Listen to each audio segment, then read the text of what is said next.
Regarding Men, Episode 15, Feminist Lies, but I repeat myself. Okay, hello everyone. Here we are again, and we have what we think is a very interesting topic to discuss. And our topic, I am supposed to introduce us first. I'm Janice Fiamingo, and I'm here with Tom Golden and Paul Elam. And nobody would have known that. Just wanted to get to that topic. So our topic is lies of feminist history.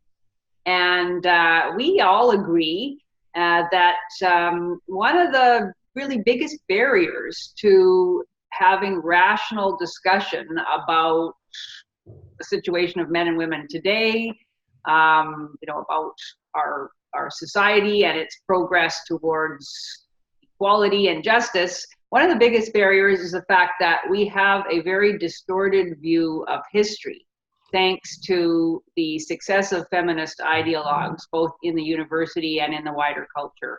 And I think it's true to say that often when we discuss issues where it might be even quite generally agreed that an injustice is being perpetrated against men, such as, for instance, in the decades of affirmative action hiring, in which men have had to accept that even if they're very well qualified for a job, they're very likely to be passed over if their employer is looking to meet a quota for women in the workplace. Even in cases where it is recognized that an injustice is going on, the answer to that is often, well, but there's been injustice against women for centuries, and so this is righting this kind of wrong, because women in the past could be raped with impunity.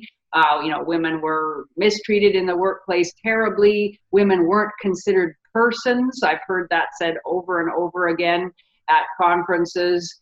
They weren't even declared persons until the 20th century. All sorts of these kinds of myths about women's mistreatment, and very few of us, and I count myself amongst that majority, very few of us actually know enough about history. And it is very difficult because, to really do the in-depth research and to understand the reality of history requires depth of research and time commitment that a lot of us just don't have. So one of the things we wanted to talk about was the importance of looking at history from a non-feminist perspective and seeking to understand the truths behind the myths. So we're going to talk about a few of those myths today.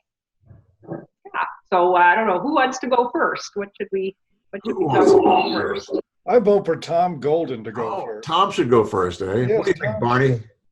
He says nothing. I'd be happy to go first. I think I'll add on to what you said, Janice, because it's important to know that the feminist lies are what has brought them to where they are today and what has changed the viewpoints of our culture. And you look at over and over and over again, they've done the exact same thing. Either they've lied outright or they've only told one part of the story. And by telling just one part of the story repeatedly, it gives people the sense that that is the ultimate truth. And you can look, oh gosh, how many different ways the domestic violence stuff is just one side of the story, only the female victim side. The wage gap crap. The women are raped, 1 in 5 girls are raped at college crap. All of these lies after lies. The healthcare stuff, that women are oppressed in healthcare. Well, the research was only done on men. Of course, we know why that was. It was done on men because they didn't want to risk hurting women. They wanted to protect the women and only use the men as risky subjects. And on and on and on. Just about every feminist idea is based on some sort of untruth. At least that's been my perception of things. And there's a lot of different ways they've done it. The one that I'd like to start off with is the workforce. We talk about how women have been kept out of the workforce. They've been kept out of the workforce. They need to have access to being able to get a job. And wait a minute. In 1791, I mean 1791, not 18 or 19 or 2071. No, in 1791, a man named Alexander Hamilton, which I think he's pretty much a big star of the left these days, right? Well, Hamilton wrote a report to Congress. He was the Secretary of the Treasury at the time, and he wrote this report to Congress about manufacturers. And he recommended that the manufacturers should actually put women and children to work in the factories. That was going to be the best, most economical way to do things. So guess what happened, folks? Much of the factory workers were women and children. Now, there were plenty of men in factories also. But if you look at the laws that were developed over time about things, it is absolutely fascinating and very telling, because what you find is the laws for safety in factories were only for women and children. Only for women and children. So what does that tell you? That means that they're not only giving them a place to work, but they want to keep them safe and taken care of. The men they didn't care about. You know, in fact, they forbid women, this was in England, I think, it was in 18 something, they forbid women and children from ever working in mines or anything underground. Why? Because it was too daggone dangerous. In the United States, they forbid women and children from ever working with cleaning machines or taking care of machines, because that was dangerous work. The men did that. So, wait a minute, the men are doing the dangerous work, but the safety stuff is all about women. And then they have all of these laws that are about the factories we need to inspect. Which factories should we inspect? And guess what? The laws came out. They said the only factories we're going to inspect are the ones that employ women and children. So can you see how, yes, women had jobs. This is in the, a long, long time ago, and has been since then. They had jobs, but that they were the only ones that were worried about to be safe. And that tells us the story. The feminist idea that women are thrown out and not worried about and just made chattel and whatever is crazy. It was the patriarchy that said, no, we need to keep our women safe. The men, not so much. They're expendable. We'll let them go off and get killed in these machines, because these huge machines, in the factories, they'd have to clean these sharp cutting machines, right? And all kinds of things would happen, from cutting off limbs and cutting people up completely. It was very dangerous. But they didn't write any kind of legislation about that until later. I think it was actually in the early 20th century they started, or late 19th century, they started doing more with factory safety. Same thing with the railroads. The railroads, all kinds of things. But women traditionally have certainly been in the workforce. I mean, look at the number of women who are involved with the seamstresses. In fact, if you look at history, there was this huge protest in the northeast of the United States where 20,000 women in this union of women protested and went on strike. And I think it was, when was the first, oh gosh, I don't have it here, but there was the first women's union, I think was in 1880, something like that. So women have been in unions, they've been employed. I mean, think about it. Nurses and teachers are almost always women, and it's almost always been like that. The women have been in the workforce. They just weren't the jobs that the feminists wanted them to be. And that, I think, is the major difference. So when you look at history, you see that, wait a minute, something's going on here where women were indeed in the workforce. And actually, prior to the Civil War, most women, I think, were at home and doing things within the home. But, after the Civil War, things started shifting and more women came into the workforce. And, I looked for the percent of women in the workforce, and there's a number of different ideas about that. And I never did get a solid idea of the actual percentage. Janice, I think you did a video on this, right? No, not on that particularly. Do you know what the percentage of women in the workforce has been? No, I would not want to hazard a guess, but certainly in the 19th century, There were many women working in very many different capacities, even Yes. elite, even in elite professions. Yes. There were, universities open to women in the early 19th century. By mid-century, women were graduating from medical college. Women Yes. lawyers since the 1870s. They were able to attend law school from the 1870s onward. There were female professors in the later 19th century, certainly. So both in terms of working class women's participation in all different kinds of factory work and right up to the top professions, women were not being kept in the home. There was never any kind of widespread doubt about female competence to do a whole variety of things. And men were always interested in women's welfare in the workforce as well. There's anyone who's interested in the history of labor unions and working peoples in the 19th century could take a look at an organization called the Knights of Labor, KNIGHTS, the Knights of Labor, who were active in the 19th century.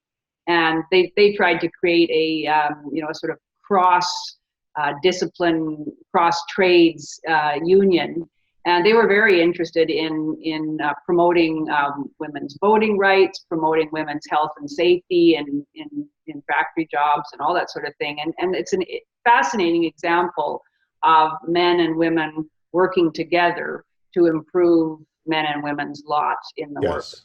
And certainly, And I think when you look at it, that's the key, is that men and women have worked together.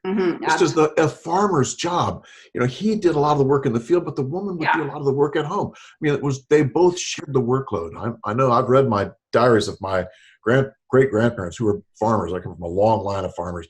And they say the same thing. They loved it. They loved each other. They loved their kids. They loved working on the farm. It's like, these are not oppressed women.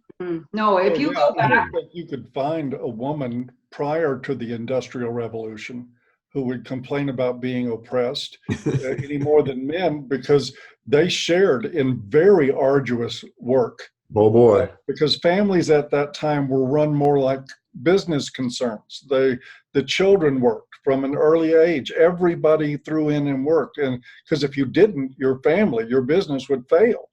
Everybody had to carry a great deal of weight. And it was after we started building factories and pulling men into the cities to work. And I mean, we could have a whole discussion about the impact on the family, on men and on women from the Industrial Revolution, because it was a tremendous impact. Yes. But all this history, Tom, you talked about how the history has been distorted. And it struck me as we were preparing for this, and I'm not trying to be facetious or even funny here. What I'm saying is that I was looking at what the feminist line has been historically, and how do you find something that's not a lie? How do you find any truth? That's about right. It's that bad. And your example was, and I remember Warren Farrell wrote about this, your example was that women said, well, all the medical research is done on men. And you pointed out quite rightly, yes, because it is done on convicts and people in the military who volunteer. And Warren put it very succinctly in The Myth of Male Power. We do more research on men versus women for the same reason we do more research on rats versus human beings. Right. That's precisely the truth there. But feminists don't want to look at that side of the coin. And they will also flip the coin to say, well, look, women were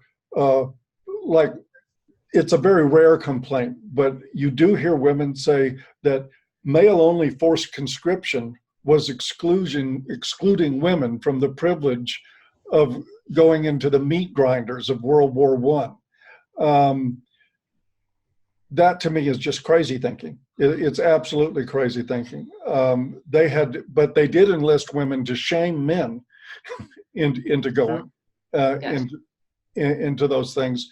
But yeah, the convoluted nature of the history is just staggering when you look at any of it. And it's no wonder we have such a hard time. And it's because Believe the Woman is not just a political expression of the new millennia.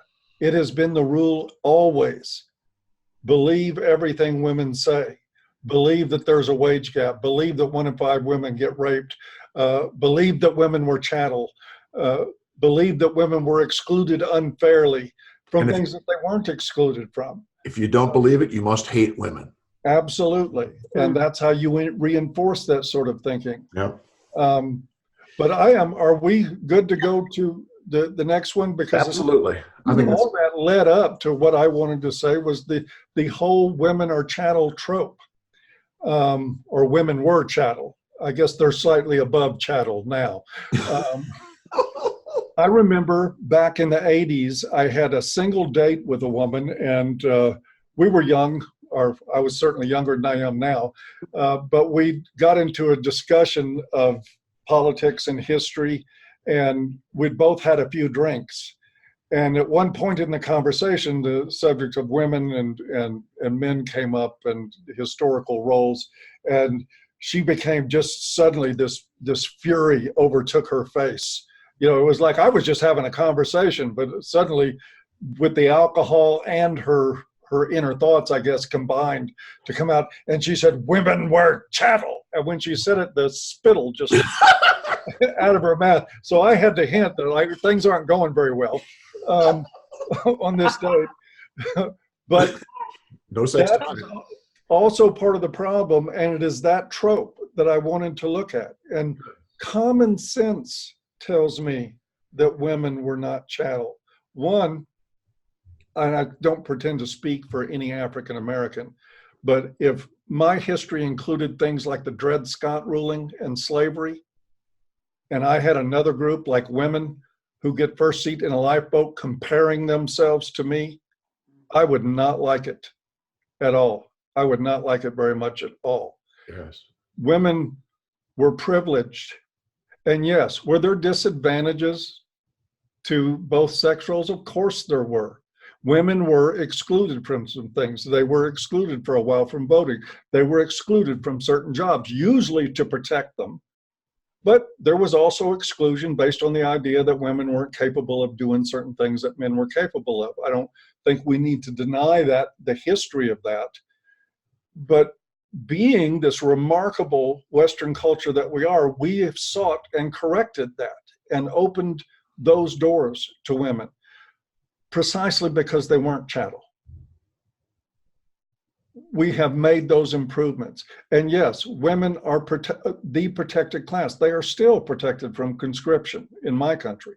We are still trying to sue to get some sense of balance between the sexes when it comes to selective service. But I want to point out a couple of other things. There's an article on A Voice for Men, and we'll link to it here. It's called Setting the Record Straight. It's about a 10,000 word piece by Robert St. Estephe about the history of the men's movement. And I wanted to point out a couple of things from circa 1920s America that has to do with women's actual status and how they were treated. And this is relative to what they were then calling the alimony racket. This first quote is from Judge Harry A. Lewis, who said this in 1925. Under our modern standards, woman is no longer man's inferior. If you would find out whether this is true, ask any one of them and see what she says in reply.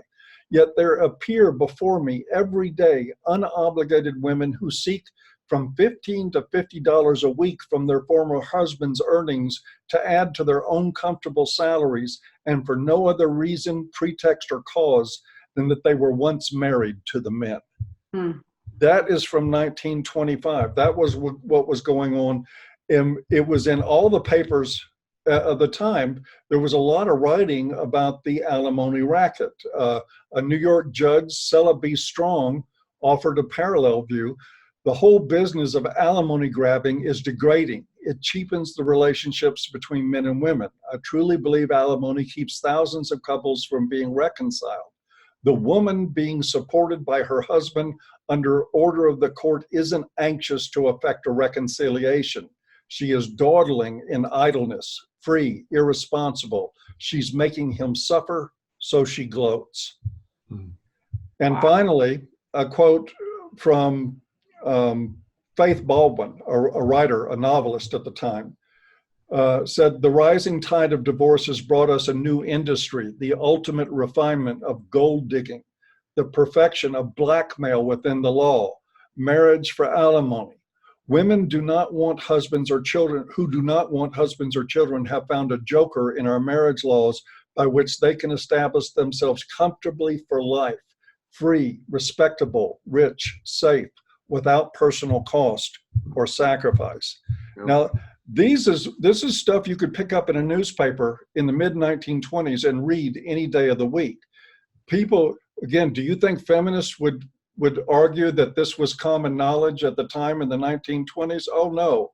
There would be little articles in the paper about how women should put doilies on the ends of the couch and be quiet during political discussions. That was not the world we lived in back then. It never existed. Women as chattel never existed. If anything, humans can claim roles to being chattel. Men certainly can, with forced conscription, with the pressure and the onus on them to provide and protect for women and children. They can say, I'm being pushed into a role of servitude. Of course, men aren't exactly prone to claim victim over that stuff, nor do I think they should. But this whole idea that we bought of women as chattel has enabled feminists to sell a million other lies. Stemming from that one basic falsehood, we can sell anything. Oh yes, the rule of thumb, men could beat women with a stick provided, well, guess what? The rule of thumb was a carpenter's measure of the time, because sometimes lacking really good instruments in order to make measurements for woodwork, they used their thumb. That's all the rule of thumb ever meant. It was a lie perpetuated, and you can find it debunked.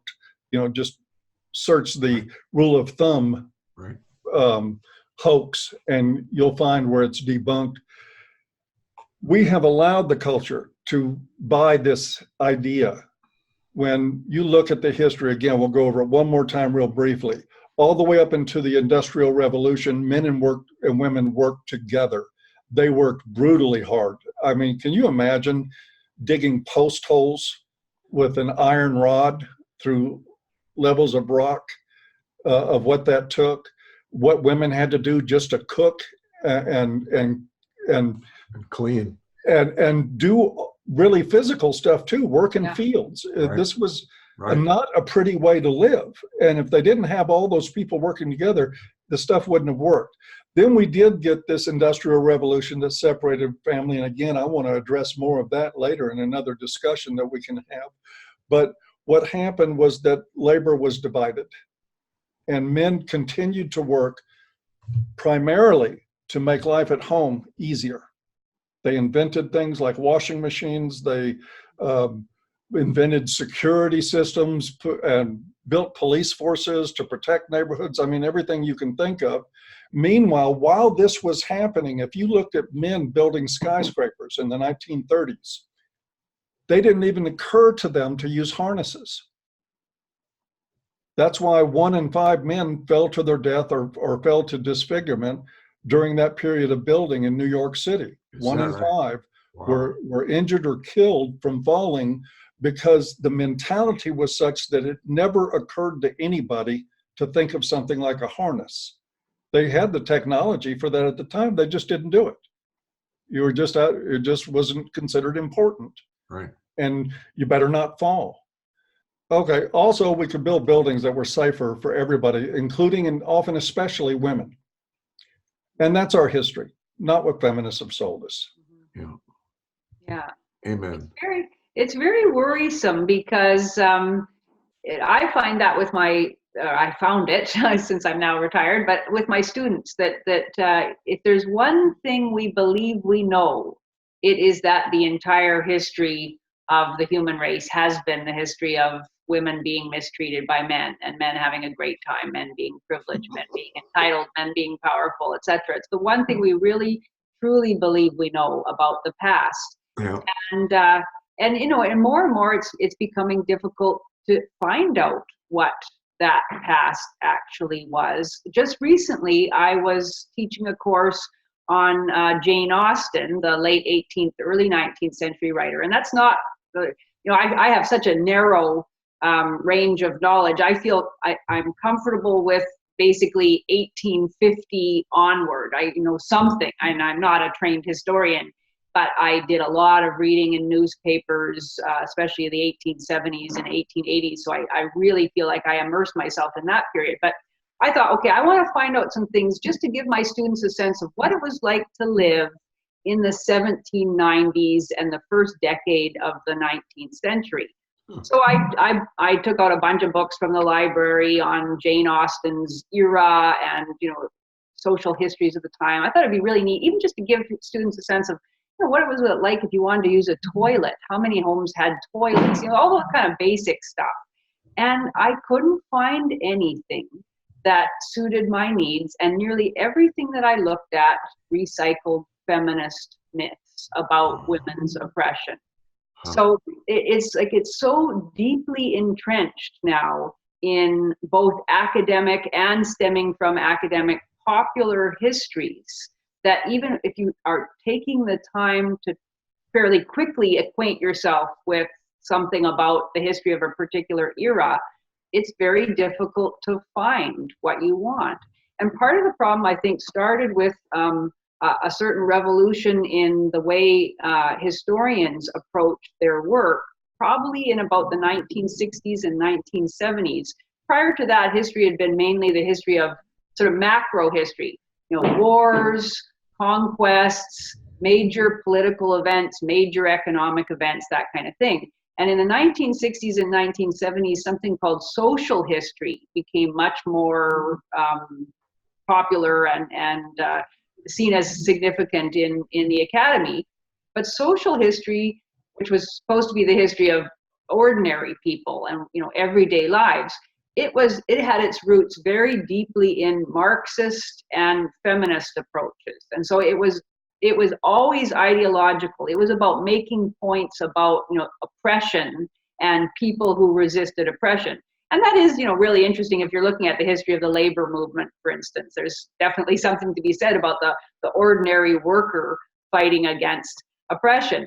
But when it came to feminist history, that meant that everything got filtered through this lens in which the woman as victim was the sole, category that mattered, and the experience of men's suffering, men's difficulties, men's challenges, men's pain, that was all irrelevant to most feminists. And so, for instance, I was reading a book a while ago on 19th century rape law, and it's written by a feminist, but and so it is totally has that feminist lens, but she did real research looking at court cases.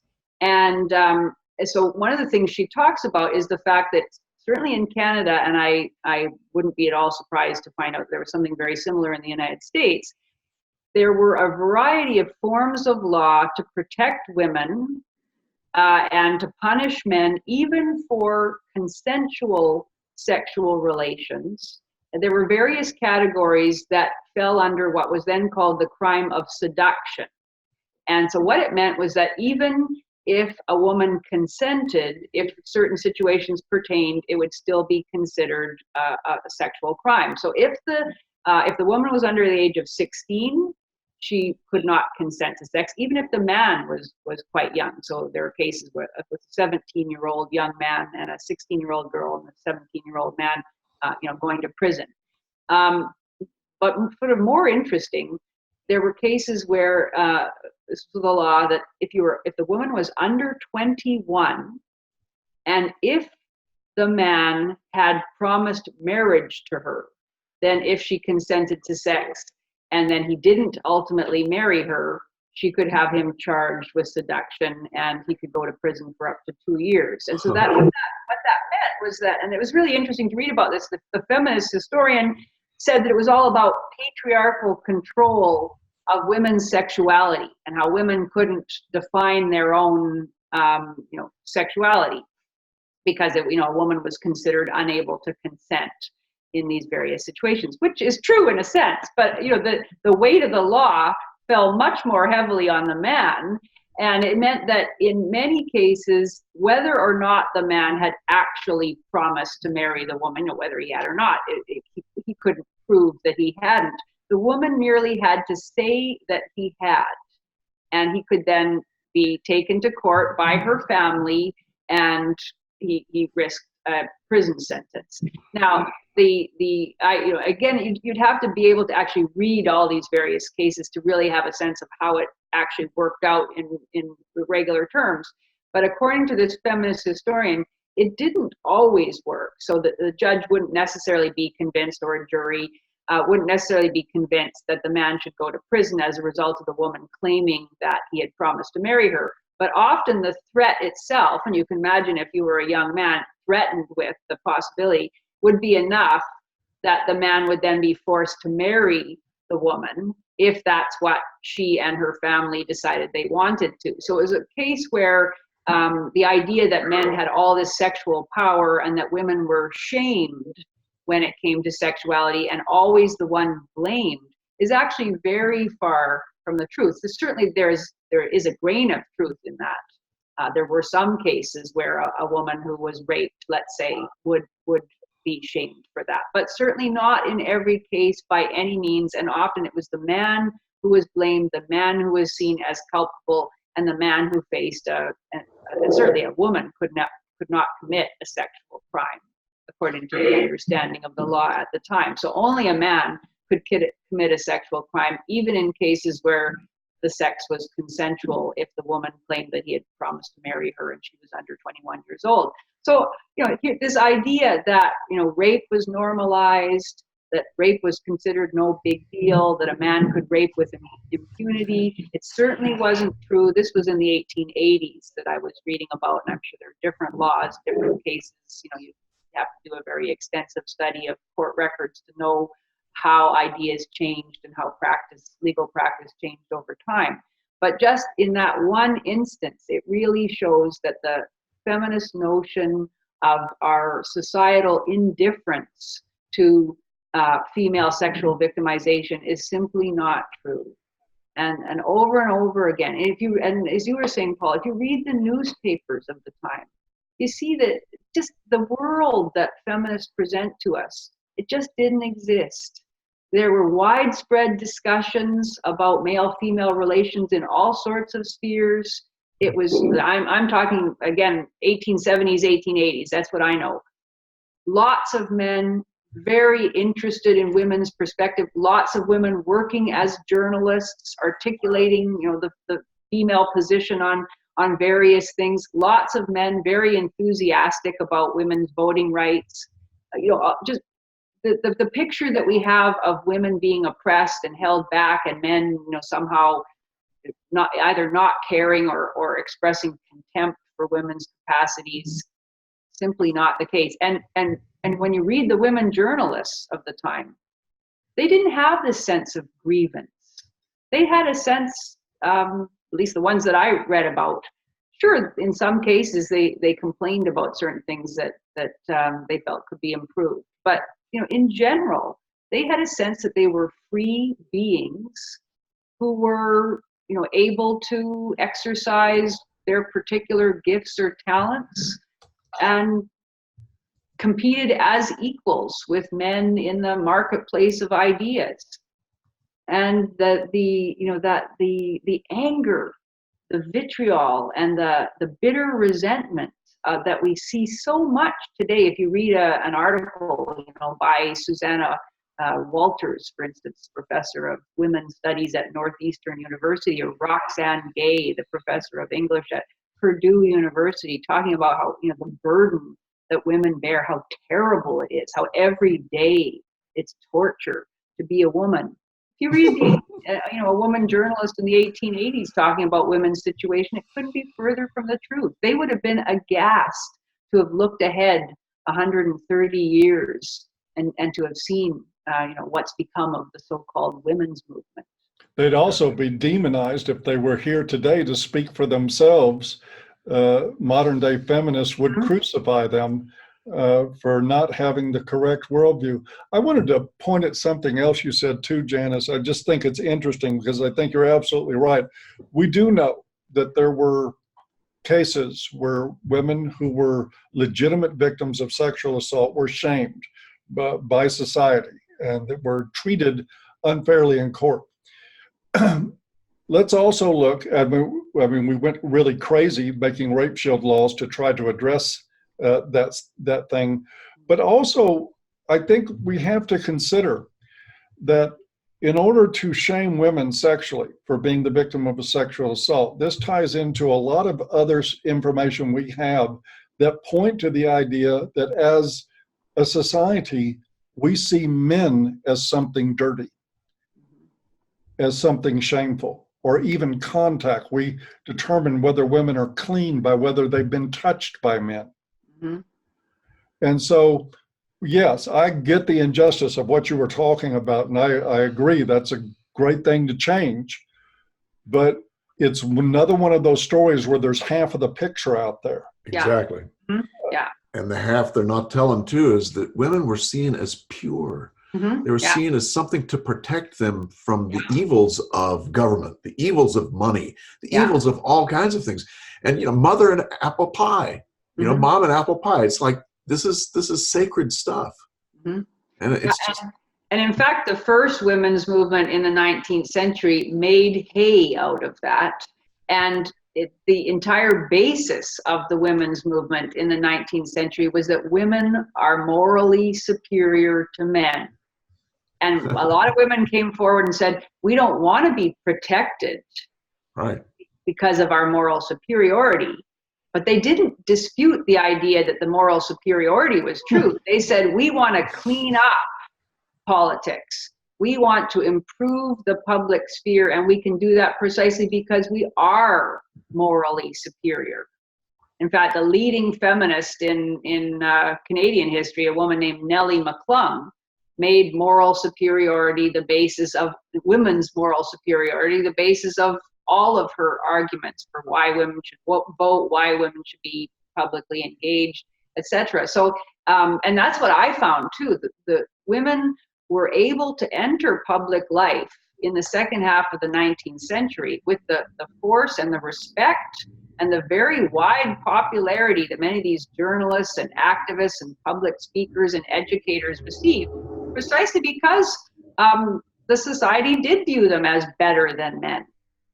So the second wave didn't give up on that notion either. They furthered themselves on the idea that more women on corporate boards would bring a better morality to corporations, that if women were in charge, we wouldn't have wars. And somebody forgot to tell that to Hillary or Golda Meir or Indira Gandhi or Margaret Thatcher or any number of European female monarchs. But that was the idea, that women would bring this new sense of morality to things, which of course they do not do, because unfortunately, just like men, they're human. Mm-hmm. Yeah, that's exactly it. And so the feminist movement has always drawn on all sorts of cultural ideas about women that were positive for women, and that in fact made it possible for them to attain a position often above men in terms of their public standing with their society, while at the same time objecting to any ways in which that valuing of women meant that they were protected or prevented from doing certain things. And we see that still today, that women want to be able to invade all of the spheres that were traditionally male, but they want to maintain the special privileges and the special protections that they've always had as women.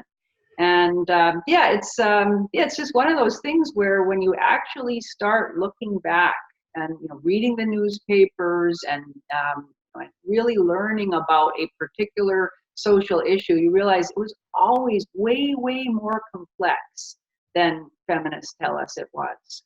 And I'm actually worried that because we're leaving the era of the book behind, many of us don't even have books anymore, and our access to books is specifically, being limited. If our only access to history is going to be what is filtered for us through the, increasingly rigidly monitored lens of the politically correct internet, then, we actually may get to a point where when we want to find out what social history, what life is like for men and women in the 1870s, it may be increasingly difficult or even impossible to do so. That is a good and frightening point. It is very frightening. Oh, It's all the more reason that people need to put the onus on themselves and it to would, crack a book, yep. get books, read them, understand your history, because the history you're being taught nowadays is a history of deceit and lies. It is. It is. Can we move on, Janice? Is that okay? Yeah. Mm-hmm. I've got another one I'll do fairly quickly. Yes. It's You important. wanted to talk about the vote. That's voting stuff, because we've important. only been told one side of things. Yeah. Let me tell you a story about the other side of the voting. There was a man named Dorr who was from Rhode Island, and he led what is now history calls the Dorr Rebellion. And the Dorr Rebellion was in 1842 in Rhode Island, and it had to do with what? It had to do with men demanding the vote for themselves. Mm-hmm. What, you say? What? Men demanding the vote? That's right. White men who didn't own property could not vote. That's the way it was from the beginning. So it's not like it's only women who can't vote. Men couldn't vote. In fact, what's really interesting is Dorr lost the rebellion, by the way, and he left town and came back a year later, and they threw him in jail and kept him in solitary for a year and a half, and then they let him out and let him off the hook. But Rhode Island people all kind of revere this man because he was doing what was right. And they look back on it and go, he was right, that we all need to be able to vote. Mm-hmm. And it's a fascinating history of voting. And the East Coast, the 13 colonies were pretty much stable in their idea that the people who should vote should be either those who have owned property, those who own property and pay taxes, etc. And there were many cases in which women owned property and they could vote.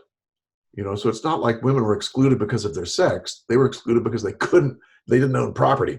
But anyway, as the country started moving out west, guess what happened? More and more states, as they came along, started giving women the vote. This was in the 1800s. The women, so there's this, I'll show you on the screen right now, this beautiful, what would you call it, a banner, and it says, "Women vote in Wyoming, Idaho, Colorado, Utah, Washington, and California. Why not in New York?" So, and I'd add on to that, Kansas, Illinois, there was a number of states where women could vote prior to the whole 1920 stuff. In fact, if you think about it, there was probably a time in the late 1800s where there were women who could vote out west, but men on the East Coast who couldn't vote. So there was a time when some women could vote and some men could not. It's complicated. It's a complicated mess. It's not a simple men oppressed women by not wanting them to vote, because the patriarchy allowed women to vote in these new states. Isn't that fascinating? Why would the patriarchy do that? So the whole voting thing is just, if you look at the history, you learn that the feminist ideas are just, they're telling you one side. They're not giving you the whole picture. And that's enough on that one. Go ahead, Paul. What else do you have to say? Well, what I wanted to add to that, too, is the same thing was going on in the UK. You had men in World War I who were dying in ditches like dogs who could not vote, and women back home who could. Yeah. Yes. Some of the women handing out white feathers to shame men into going and laying down their lives could vote. The whole, just like everything else, the history of voting, and nobody's arguing that there was a time when women were targeted to not have that right. There was, or there, at least they were targeted by virtue of the fact that we only allowed white male property owners for a period of time to vote. That was in some places. In some places that wasn't true. Well, federally speaking, that was where the law was at. But again, if you just hear that and nothing else, you don't get that white male non-property owners couldn't vote. Right. That most people couldn't vote. Voting at the time it was started in America was an activity for the elite. Yes. It was the common person had no chance of voting. They didn't think, why they were thinking, why should these commoners vote? We're the people, the cream of the crop. We're the ones owning all the businesses. We should have the vote, Right. and nobody else should. But that's not the picture. It was a bunch of white guys twirling their mustaches, snickering and talking about ways to prevent women from having a voice. And not to mention the fact that even before women can vote, they had a tremendous voice in government. Yeah. Through the channels they had open with men in governance. Yes. And that, again, you won't ever hear that in a gender studies course. Right. Yeah. Yeah. I mean, the time period when most white men could vote, the time period between when most white men could vote and white women could vote is tiny, tiny, tiny. And most people believe that, for centuries, the majority of men could vote, whereas women were excluded. Yeah, And as you say, it is simply That's not right. true. Well into the 1860s, there were all sorts of Yes. men who didn't meet the property qualifications, didn't pay taxes, and therefore couldn't. It varied from state to state, as you say, Tom. Yes, but I got a PhD in literature, not in history. But part of what I studied was women who were interested in the vote and campaigned for it and wrote about it and all that. And I had no idea, and nobody ever asked me that. This was an issue for men throughout the 19th century. Men were arguing for their rights too. Nobody cared about it. It was all about women. So, at the most elite levels in academia, these myths continue to be perpetrated and Yes. disturbing. By the Civil War, or a little after, most states had rights for most white men to vote. Mm-hmm. But there were 5 states. It was Massachusetts, Rhode Island, Pennsylvania, Delaware, and North Carolina that you still couldn't vote because of, what do they call it? Tax-paying qualification. Yes. Mm-hmm. Yeah, right up into the 20th century. Exactly. Mm-hmm. It was about the 20th century when that switched, which was only a little bit before the women got the vote in 1920. Yeah. And you will not hear that in women's studies, Janice. No, absolutely not. Yeah. Matter of fact, you better not say that. That's right. That's right. That's exactly right. Or you're in trouble. You'd be very deeply in trouble. Yep. Yeah.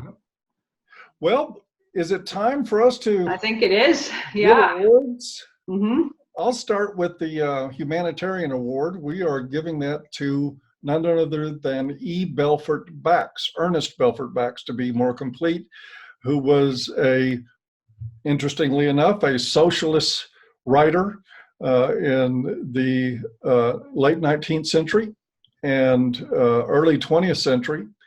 And he was the one sole lone voice that questioned feminist politics at their roots. And of course, he was heavily persecuted for it. This didn't just happen, by the way, the war on this didn't just start in the 1960s. This goes back to the late 1800s. And he ended up alone and broke when he died, as most of us will, who speak honestly about these issues. But he was if you read any of his works, if you read The Fraud of Feminism, and if you read The Subjugation of Men, you could be reading A Voice for Men. Yeah. You could absolutely, it was the same problems, the same exact mentality. He was aware of the bias in favor of women, in favor of feminists, and that it ran through the publishing industry. Great reading. And his writing style was one that makes it a comfortable read for these days, not just at that time. So I highly recommend it. Maybe we'll throw some links in to that. Good. So E. Belfort Bax, we salute you, sir. Indeed. Mm-hmm. Indeed. And unfortunately, we have to give the flying puta to the departments of history at universities all across North America. Maybe there are some that are exceptions, but in general, departments of history have unfortunately become completely politicized. And many of them focus on what they call cultural and social history, and that means that they are all about ideology. They're interested in telling certain narratives, especially about the oppression of women, and they're not interested in doing what they should be doing, which is educating both the elite who attend university and the general public about the complexities of history. And it's a real shame. Amen. Amen. So we should see them flying in soon, eh? Where are they? Oh, you see them? There There they go. it is. Oh my God. It's nice to see the histories on a PUTA. Man, we need a separate PUTA for every university. That would I know. keep you busy, Tom. Too busy for Mr. Tom's. Yes. And with that, We're about finished. Yeah, everybody for joining us. Say hi to Barney back there. Hello, Barney. And thank you for joining us for Regarding Men. Yes, indeed. We'll see you for the next one. Bye, everyone. You all take care. We'll see if I can turn this thing off. Turn it off, Tom.